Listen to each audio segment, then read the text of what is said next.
परम आदरणीय श्री ओम बिरला जी, सम्मान्य अध्यक्ष लोकसभा, आपके लोकप्रिय सांसद, मेरे बड़े भाई और वास्तव में एक ऐसा व्यक्तित्व जो हंसमुख भी रहता है पूरे वक्त और लोगों की भी चिंता पूरे समय 24 घंटे करते रहते हैं।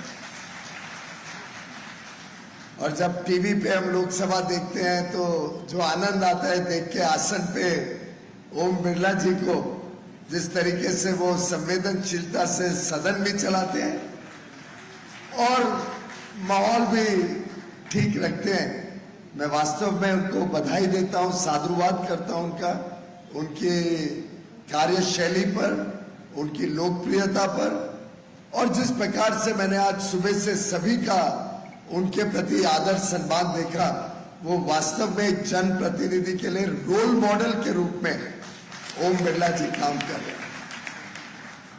माननीय श्री गोविंद राम मित्तल जी, संस्थापक अध्यक्ष small scale industries association. Govind Ram ji, आपने तो इतनी मेरी क्लास लगा ली कि मुझे लगता है मुझे भी कोई ना कोई एक कोचिंग क्लास में आके अभी भर्ती करना पड़ेगा। माननीय श्री ताराचंद गोयल जी, राष्ट्रीय उपाध्यक्ष लघु उद्योग भारती, अविनाश राठी जी, राकेश जैन जी, श्री अशोक महेश्वरी जी, अक्षय सिंह जी से व्यापारी समाज में ये है कि अगर सभी संस्थाओं को कवर करने जाएं और उनकी नेता मंडली को कवर करने जाएं तो शायद रात का भोजन भी ओम जी आपको मुझे यहीं खिलाना पड़ेगा। सभी सम्मान्य नेतागण, व्यापारी समाज के प्रतिनिधिगण, सभी महानुभाव और अपने परिश्रम से दिन रात एक कर देश की सेवा में जुटे मेरे व्यापारी भाइयों और बहनों को मैं सादर नमन करता हूं। मीडिया के मित्रों, भाइयों और बहनों, आज अच्छा संजोग है कि कई वर्षों बाद मुझे माननीय श्री ओम बिरला जी के आमंत्रण पे कोटा आने का सौभाग्य मिला और मैं जब यहां के लिए प्रस्थान किया तब याद कर रहा था कि सबसे पहली बार कोटा कब आया था। आपको हैरानी होगी कि मेरे लिए कोटा के साथ कोई बहुत अच्छी यादें जुड़ी हुई हैं। मैं आज से लगभग 35 वर्ष पहले, 35 या 36 वर्ष पहले, मुझे सन पूरी तरीके से याद नहीं है, या शायद 38 वर्ष भी हो गए होंगे, 80-85 के आसपास सबसे पहले मैं कोटा आया था मेरे मामा के साथ और एक ब्रोकर साथ में आए थे जो स्टील मार्केट में मंडी गोविंदगढ़ में काम करते थे। हम यहाँ कोई फैक्ट्री देखने आए थे माननीय अध्यक्ष जी, और एक फैक्ट्री खरीदने के हिसाब से कोई इंडक्शन फर्नेस, मुझे अभी याद नहीं है, शायद और कुरेद के देखे तो आप लोग में से कोई याद भी कर पाएगा। मैं उनके साथ आया था फैक्ट्री देखने। बहुत आयु मेरी कम थी तभी, नया नया बिजनेस में, उद्योग जगत में काम करना शुरू किया था, पढ़ाई के साथ साथ काम करना शुरू किया था। छोटी आयु में मैंने सीखना समझना का सौभाग्य मुझे मिला और जब वो फैक्ट्री देख के हम जा रहे थे तो श्री महावीर जी रेलवे स्टेशन रास्ते में पड़ता है और श्री महावीर जी पे कोई ट्रेन रुकती नहीं थी, पर हमारी ट्रेन रुकी। मुझे लगता है शायद डिलक्स थी, जहां तक मुझे थोड़ा थोड़ा याद आ रहा है। मैं भी आश्चर्यचकित हो गया। मामा ने एकदम पकड़ा, बोला उतरो उतरो उतरो। हम दोनों को, घनश्याम था, मैं था और मेरे मामा एनडी जैन, तीनों को उतारा और महावीर जी के दर्शन करने लेके गए। मैं थोड़ा हैरान था, मैंने पूछा ट्रेन रुकी कैसे? अब बोलते हुए भी शर्म आती है क्योंकि उस समय के जो कार्यकाल में जो काम चलते थे वो शायद इसी प्रकार के थे। उन्होंने 100 रुपए दिए थे इंजन ड्राइवर को,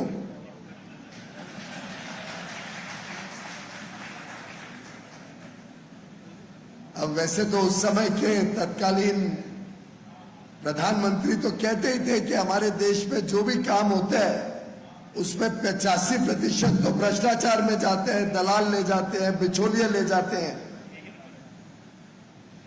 और सबसे ज्यादा पीड़ा हम सबको जो इस रूम में एकत्रित हुए इतनी बड़ी संख्या में, सबसे ज्यादा पीड़ा व्यापारी को होती है जब वो मेहनत से कमाई में से अपना टैक्स भुगतान करता है और वो टैक्स देश की उन्नति में, गरीबों के कल्याण में खर्च होने के बदले भ्रष्टाचार और बिचौलिए ले जाते हैं। सही बात है कि नहीं?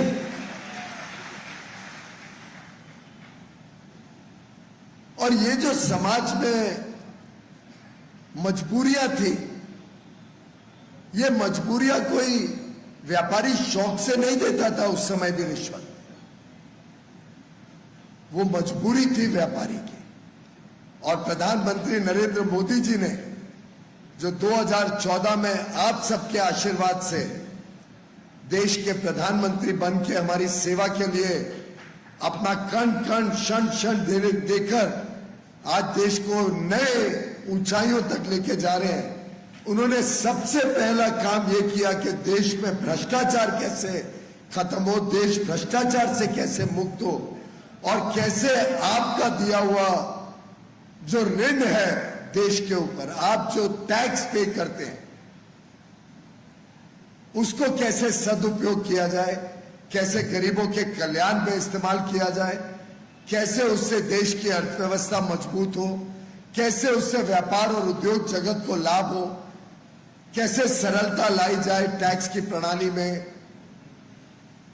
और मैं समझता हूं कि ये जो वीरों की धरती में आज आप सबने इतना हमें मान और सम्मान दिया, जो वीरों की धरती में जिसका इतिहास वास्तव में अपने आप में अनोखा है, जो हमारी विरासत, हमारी जो परंपराएं हैं, उसको आपने वर्षों वर्षों, दशकों और शतकों तक चालू रखा। पीढ़ी दर पीढ़ी भारत के इतिहास, भारत की परंपराओं को आपने संभाल के रखा है। उसके लिए ये देश सदैव राजस्थान का ऋणी रहेगा। और जिस प्रकार से नई व्यवस्थाओं को आपने अपनाया, जिस प्रकार से आज आप अच्छे नए विचार मेरे समक्ष भी रखे, माननीय अध्यक्ष जी के समक्ष भी रखे, जिस प्रकार से कोटा में लाखों विद्यार्थियों को एक पढ़ाई लिखाई करके एक अच्छा जीवन बिताने के लिए आप मौका देने का काम करते हैं, मैं समझता हूं आगे चल के भी कोटा व्यापार की दृष्टि से, शिक्षा की दृष्टि से, उद्योग की दृष्टि से और ज्यादा तेजी से आगे बढ़े, इसमें कोई ताकत रोक नहीं सकती। आपका भविष्य सुनिश्चित है, उज्जवल है। और मेरा मानना है कि सरकार की एक एक नीतियां आपके इस भविष्य को और मजबूत बनाने के लिए प्रधानमंत्री नरेंद्र मोदी जी के नेतृत्व में दिनों दिन लागू हो रही है। मैं इसलिए ये कह रहा हूं कि जब सरकार लाखों करोड़ रुपए इंफ्रास्ट्रक्चर डेवलपमेंट में खर्चती है, जब सरकार नए roads, highways, expressways, railway line, बंदरगाह की कैपेसिटी, पोर्ट की कैपेसिटी, नए एयरपोर्ट्स देश में लाती है, तो स्वाभाविक रूप से एक तो वो इंफ्रास्ट्रक्चर बनाने में उद्योग और व्यापार जगत को बहुत नई संभावनाएं मिलती है। सीमेंट बिकता है, स्टील बिकता है, लकड़ी बिकती है, फर्नीचर बिकता है, इलेक्ट्रिकल सामान बिकता है, टॉयलेट के फिटिंग्स बिकते हैं, आपका कोटा स्टोन बिकता है, मार्बल बिकता है। एक एक बहुत बड़ा व्यापक प्रभाव इंफ्रास्ट्रक्चर से, जिसको एक मल्टीप्लायर इफेक्ट बताते हैं कि 1 रुपया जब अर्थव्यवस्था में इंफ्रास्ट्रक्चर पे, कैपिटल एक्सपेंडिचर पे, आधारभूत सुविधाएं बनाने में खर्च होता है तो उसका बहुत कॉम्प्रिहेंसिव, हर दृष्टि से अर्थव्यवस्था को बल मिलता है। आप जब 10 लाख करोड़ रुपए इंफ्रास्ट्रक्चर में केंद्र सरकार खर्चती है, इस साल के बजट में हम खर्चते जा रहे हैं, तो उसका इकोनॉमी पे प्रभाव लगभग 3.5-4 गुना होता है। ये अलग अलग अर्थशास्त्री हमें बताते हैं। और भाइयों बहनों, एक तरफ ये इंफ्रास्ट्रक्चर उद्योग जगत को तो लाभ देता ही है, व्यापार जगत को लाभ देता ही है, पर सोचिए कितने करोड़ों हमारे युवा युवतियों को नए काम के, नई नौकरी के अवसर भी साथ ही साथ इससे निर्माण होते हैं। चाहे वो स्टील प्लांट में नौकरी हो, चाहे वो सीमेंट प्लांट में हो, जो लोग काम करते हैं उनको यूनिफॉर्म लगती है तो वस्त्र विभाग को लाभ होता है। टॉयलेट की फिटिंग्स में जो लोग काम करते हैं उसकी ट्रांसपोर्ट में का लोगों को काम मिलता है। जहां जहां फैक्ट्रियां फलती हैं, फूलती हैं, वहां ढाबे खुलते हैं, होटल खुलते हैं, टैक्सियां चलती है, 3 व्हीलर चलता है। एक सोचिए कितना व्यापक प्रभाव इस प्रकार के कैपिटल एक्सपेंडिचर, चाहे वो फैक्ट्री लगाने में हो, चाहे वो इंफ्रास्ट्रक्चर में हो, इसका प्रभाव हम सबके जीवन में कितना बड़ा होता है, उसका कितना लाभ हमारे उद्योग जगत को मिलता है, हमारे व्यापारियों को मिलता है। जब इतना उद्योग आगे जाएगा तो स्वाभाविक रूप से लड़के बच्चे अच्छी शिक्षा, उच्च शिक्षा पाना चाहेंगे। आज विश्व में सबसे ज्यादा स्टेम ग्रेजुएट्स, यानी साइंस, टेक्नोलॉजी, इंजीनियरिंग, मैथमेटिक्स, सबसे अधिक टेक्निकल सब्जेक्ट्स के ग्रेजुएट्स भारत से निकलते हैं। तो स्वाभाविक रूप से कोटा का उसमें बहुत बड़ा योगदान है। कोटा इनको तैयार करता है, अच्छी शिक्षा देता है, अच्छी कोचिंग कराता है। मैं अभी माननीय अध्यक्ष जी को बता रहा था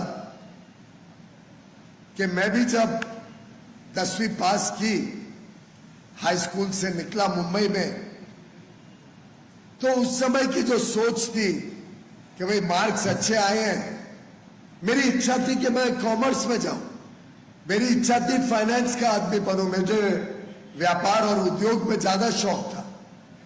बचपन से ही मुझे इच्छा थी कि मैं फाइनेंस के फील्ड में काम करूं, लेकिन परिवार पूरा इंजीनियर्स का, पिताजी, भाई, जीजा, मामा, जितने परिवार में सदस्य थे सब इंजीनियर थे।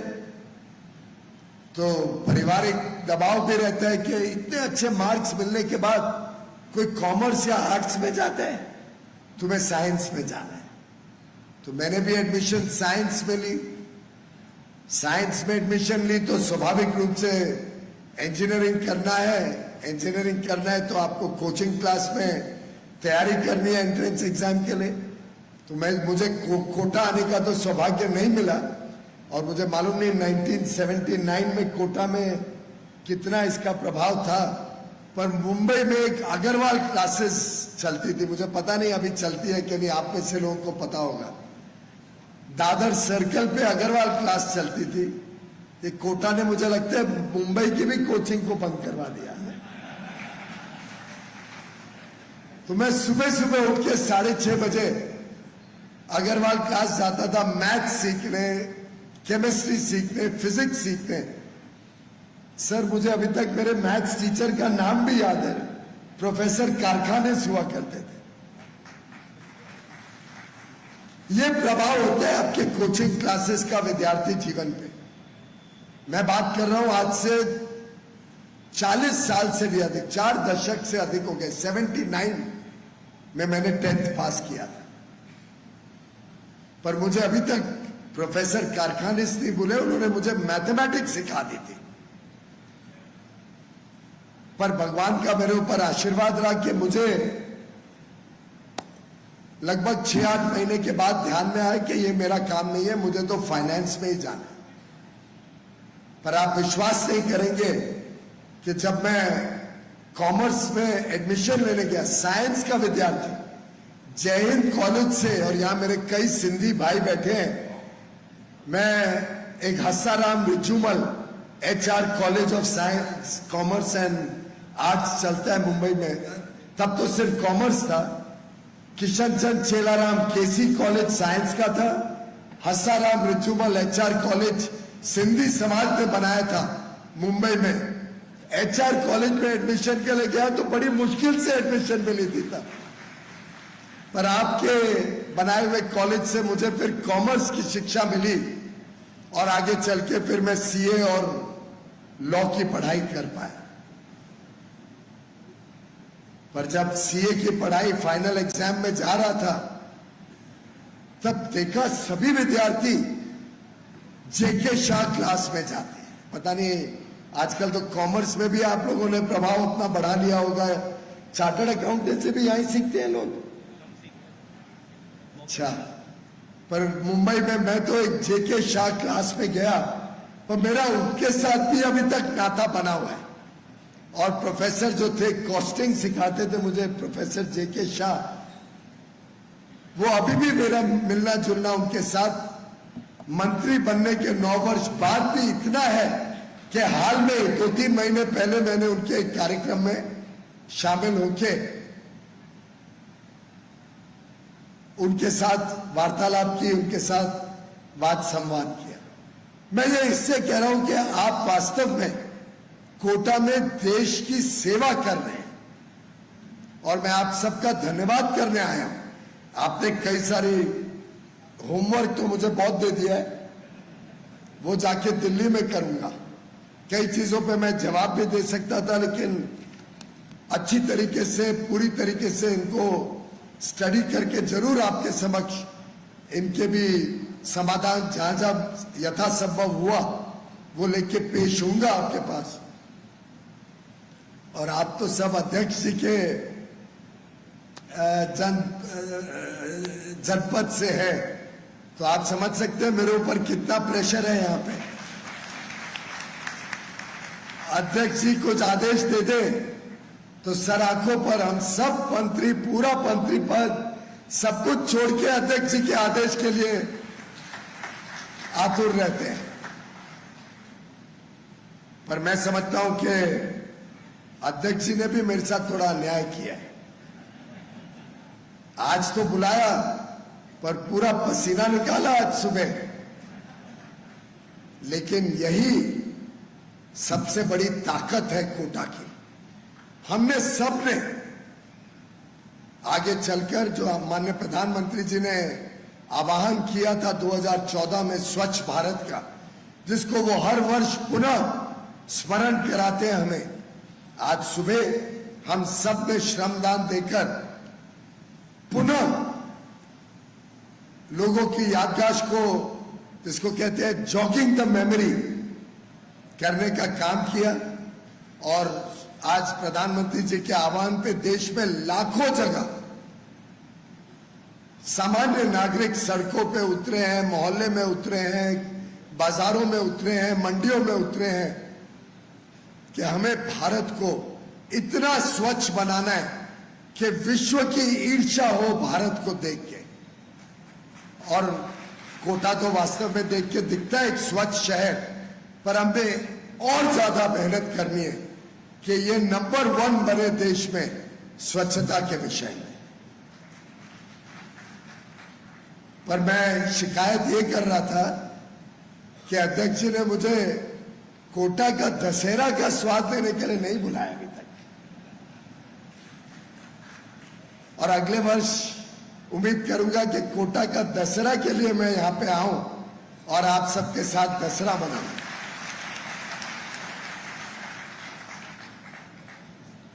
वास्तव में व्यापारी के लिए तो जितना कहा जाए कम है, लेकिन सच्चाई तो ये है कि कर्म ही इंसान का असली पहचान होती है।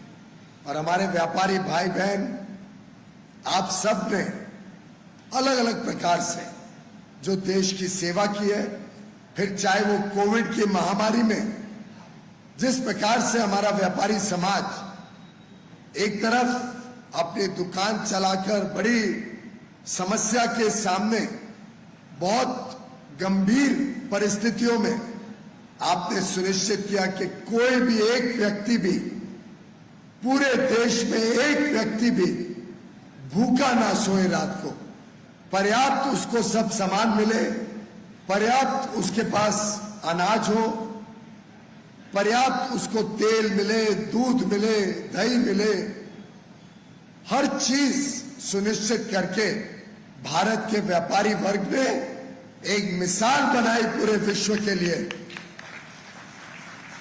कि हमारी संवेदना हमारे उपभोक्ता के साथ है, हमारा दिल, हमारी कमिटमेंट, हमारा संकल्प हमारे उपभोक्ता को कभी किसी चीज की कमी ना होने देने पाए। जो आपने कोविड में काम किया, उसका जितना साधुवाद किया जाए वो कम होगा।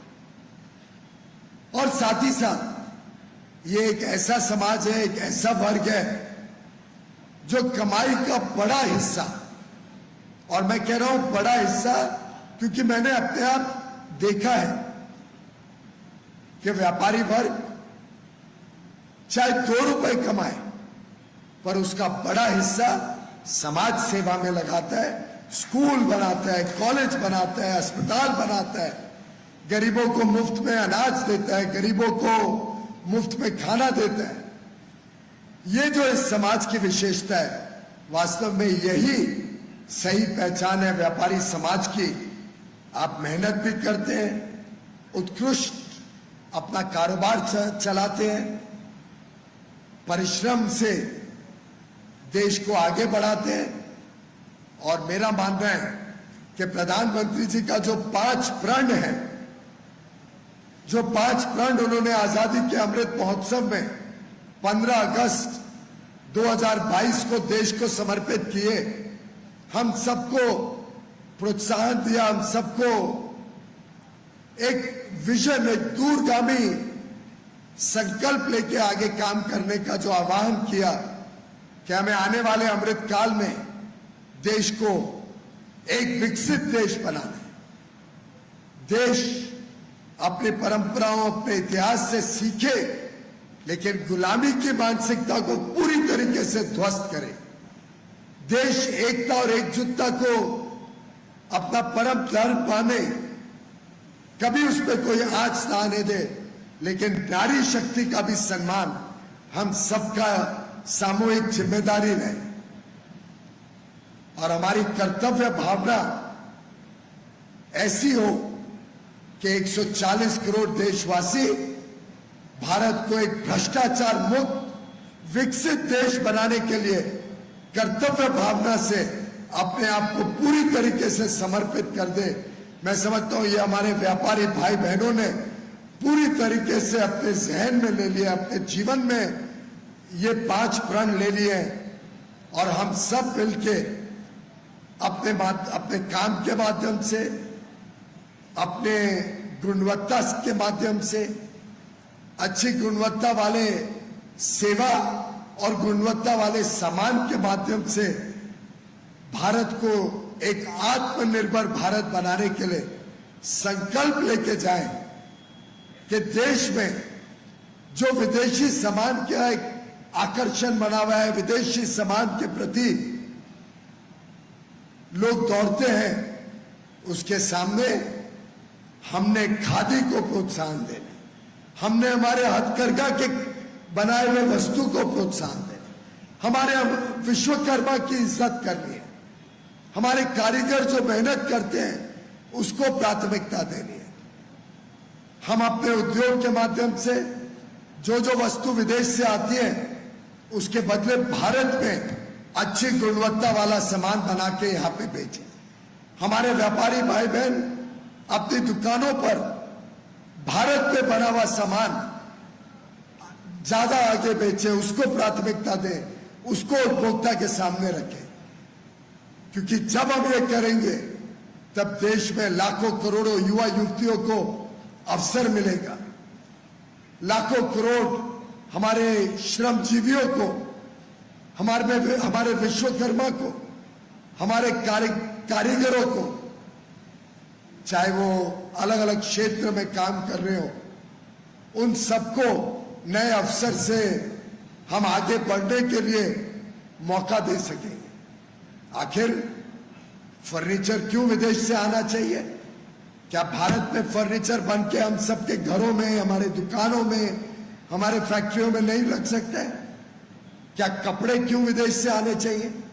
हम सब भारत में बने हुए, और भारत में जो उत्कृष्ट सामान वस्त्र विभाग का बनता है उसको तो दुनिया तारीफ करती है, पूरी दुनिया आकर्षित होती है। तो हमारा जो 5F विजन है, farm to fibre, fibre to factory, factory to fashion, fashion से फॉरेन, जो माननीय प्रधानमंत्री जी ने हम सबको दिया है, उनका जो विजन है देश के लिए, क्या हम उसको अपने में समा नहीं सकते? ये अलग बात है कि इस विजन को आगे बढ़ाने के लिए जब हमने सभी प्रदेशों को कहा कि आप अप्लाई करो पीएम मित्र पार्क के लिए, पीएम मित्र पार्क हम देश भर में बनाने जा रहे थे, तब बड़ा दुर्भाग्य है कि राजस्थान सरकार ने उसमें दिलचस्पी नहीं दिखाई। राजस्थान सरकार ने ऐसी जमीन नहीं उपलब्ध कराई जिसमें 1000 एकड़ का एक अच्छा पार्क बन सके। जो सुविधाएं हम चाह रहे थे कि वो वस्त्र विभाग को दे, वस्त्र उद्योग को दे, वो सुविधाएं नहीं उपलब्ध कराई। हम चाह रहे थे कि वो टेक्सटाइल पॉलिसी लाए, बिजली के दर कम करें, पानी सुनिश्चित करें उद्योग के लिए, पानी का रिसाइकलिंग करने के लिए यहाँ पे कॉमन एफ्लुएंट ट्रीटमेंट प्लांट्स बने। लेकिन जो जो जरूरतें उद्योग को है, वो दुर्भाग्य से राजस्थान सरकार ने जरा भी कोई दिलचस्पी नहीं दिखाई। मुझे दुख के साथ आपके साथ साझा करना पड़ता है कि जब मैं रेल मंत्री था, वसुंधरा राजे जी की यहाँ सरकार थी, भारतीय जनता पार्टी की डबल इंजन सरकार ने कई सारी रेल की परियोजनाओं को स्वीकृति दी थी कि हम मिलके, राज्य सरकार, केंद्र सरकार मिलके रेल व्यवस्थाओं को राजस्थान में बड़े रूप में बढ़ाएंगे।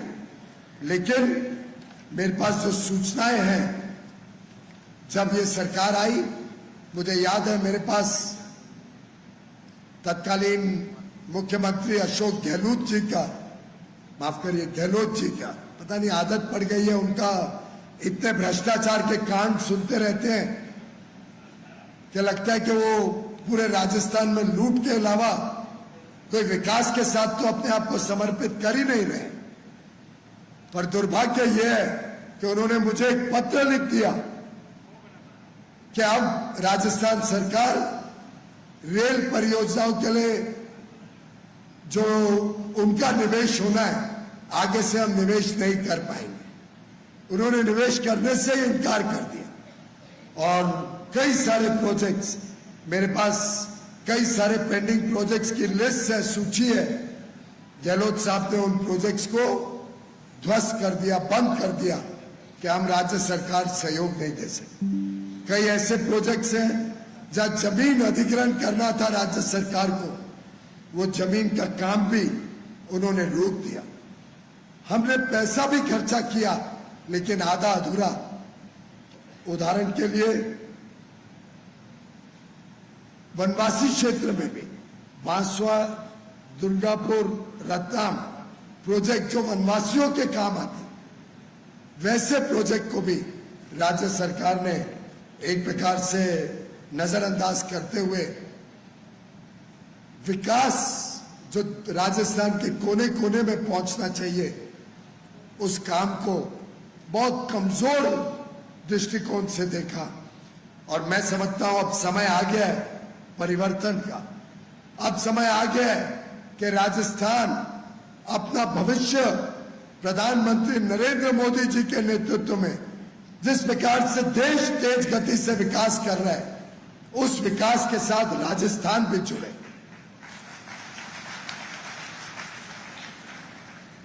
प्रधानमंत्री मोदी जी चाहते हैं कि राजस्थान में इंफ्रास्ट्रक्चर डेवलप हो, राजस्थान में उद्योग के कार्य तेज गति से आगे बढ़े, इंडस्ट्रियल सेंटर्स बने, इंडस्ट्रियल इंफ्रास्ट्रक्चर यहाँ पे ग्रो करे, व्यापारियों को और सशक्त बनाने के लिए देश भर में हम आत्मनिर्भर भारत का एक भी वोकल फॉर लोकल का मैसेज लेके देश भर में जा रहे हैं, जिसका लाभ राजस्थान के उद्योग को होगा। पर्यटन के क्षेत्र में कई सारी योजनाएं केंद्र सरकार ला रही है, जिससे पर्यटन से राजस्थान को बहुत लाभ हो सकता है। हमने G20 का भी जयपुर में कॉल फॉर एक्शन दिया। जयपुर में मंत्री समूह की बैठक हुई उद्योग और व्यापार और निवेश जगत के, उसमें भी एक कॉल फॉर एक्शन दिया कि सूक्ष्म, लघु और मध्यम वर्गीय उद्योग को कैसे और प्राथमिकता दी जाए। मैं समझता हूं अब समय आ गया है कि राजस्थान भी इस विकास की लहर में, और विकास से ही प्रदेश में उद्योग और व्यापार जगत को लाभ होगा। इस विकास के साथ राजस्थान भी जुड़े, जिससे 2400 घंटे आपको बिजली मिले, सस्ते दरों में बिजली उपलब्ध हो, पानी की समस्या का निदान हो, समाधान हो, और आगे चल के भारत एक विश्व शक्ति जो बने, भारत जो अगले अमृत काल के 24 वर्षों में एक विकसित, एक समृद्ध देश बने, उसमें राजस्थान प्रथम श्रेणी में आगे खड़ा हो, राजस्थान का उद्योग और व्यापार उसका पूरा लाभ ले। अब कोई पीछे नहीं देखने, अब हमें सबने मिलजुल के नए भारत को बनाना है, नए भारत को संवारना है। हम सबको मिलके पूरे आत्मविश्वास के साथ, पूरी लगन के साथ देश की इस विकास की प्रवाह में अपना योगदान देना है।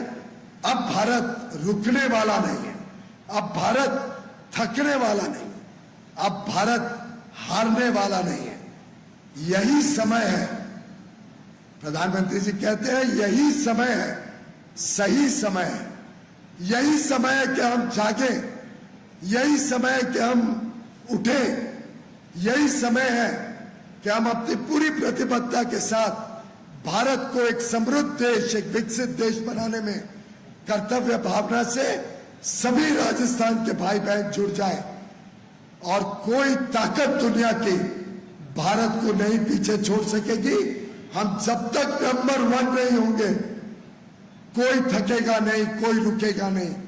भारत को प्रथम श्रेणी में लेके जाने के लिए राजस्थान के भाई बहन पूरी तरीके से संकल्पित हैं। इस विश्वास के साथ मैं आपसे यहाँ आज्ञा चाहता हूं जाने के लिए।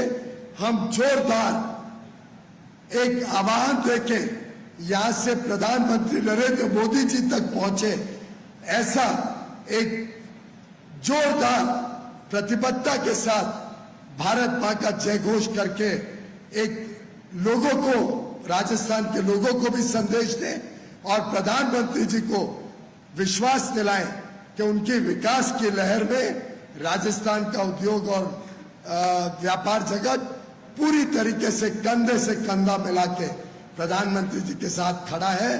बोलिए भारत माता की। साहब ये तो कोटा की आवाज नहीं हो सकती।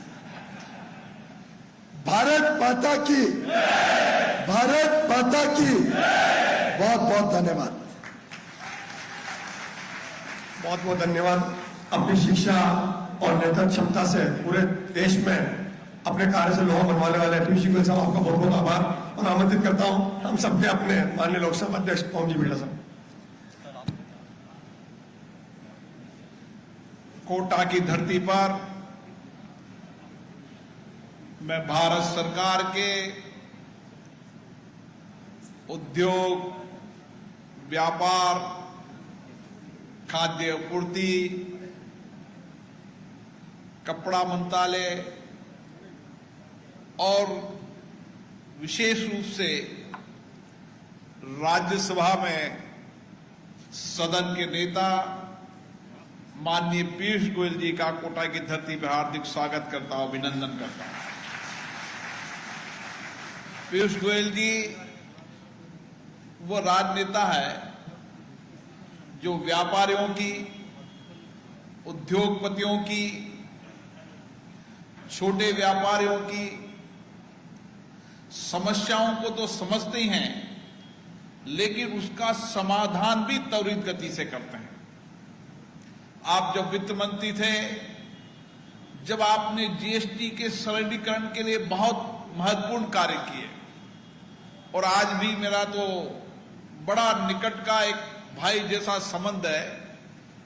जब मैं लोकसभा में रहता हूं, आप राज्यसभा में रहता हूं, तो एक दिन भी नहीं मिले तो मुझे लगता है कि कोई कमी है, ऐसा मेरा संबंध है। और मैं एक बात उनकी देखता हूं, हर काम को त्वरित गति से करना, तुरंत करना और एक्यूरेसी से करना।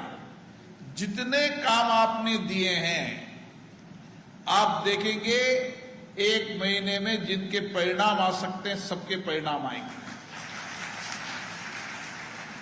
राजनीतिक क्षेत्र में व्यक्ति ऐसा ही होना चाहिए जो समस्याओं को समझे, कठिनाइयों को समझे और उसका क्या समाधान हो सकता है, उसका समाधान करें। और मुझे आशा है कोटा को बहुत अपेक्षा है आपसे। हैंडलूम में, टेक्सटाइल के अंदर, फूड प्रोसेसिंग के अंदर आपका संपर्क देश विदेश में है। आप अंतर्राष्ट्रीय स्तर पर जब जाते हैं तो भारत का नेतृत्व कर रहे हैं। कई देशों से आपने टीटी किए, उसके कारण हमारी इंपोर्ट करने की ताकत बढ़ी है, और यहीं पे इंपोर्ट करने की ताकत के साथ यही इंडस्ट्री लगे, इसके लिए उनके प्रयास रहते हैं। मुझे आशा है, हम सबकी अपेक्षा है कि कोटा देश का औद्योगिक नगर हुआ करता था, और उस औद्योगिक नगर देखने के सपने हमारे भी हैं। और मुझे आशा है कि आपके प्रयासों से हम इसको औद्योगिक नगर बनाएंगे, श्रेष्ठ नगर बनाएंगे और पर्यटन का क्षेत्र के डेवलप नगर बनाएंगे। कुछ बातें थी सेक्स की, जो मैंने इतना सा बता दूं, मैंने इस विषय पे राज्यसभा के राजस्थान सरकार के लेबर मिनिस्टर, उसके सेक्रेटरी को बुलाया था, और मैंने आग्रह किया था कि सेस को बैक डेट से नहीं लगना चाहिए। उन्होंने वो फाइल बनाकर भेजी थी, लेकिन लॉ सेक्रेटरी ने उसको रोक दी थी। मैंने पुनः कहा है कि इसको प्रस्ताव को आप भेजो, केंद्र से मैं इसकी स्वीकृति करा दूंगा। आज नहीं होगा तो कल होगा जरूर। जैसे गोविंद राम जी कहते हैं ना कि कब एयरपोर्ट बनेगा, कितना भी रोक लो एयरपोर्ट बनेगा, आज नहीं तो कल बनेगा। जब जमीन अलॉटमेंट होगी, डीपीआर बन गई, सब कुछ हो गया, तो आप कितने दिन रोकोगे? इसलिए जब बदलता मौसम है तो बदलने का काम करो, बाकी मेरे ऊपर छोड़ो। आप सबको बहुत बहुत धन्यवाद।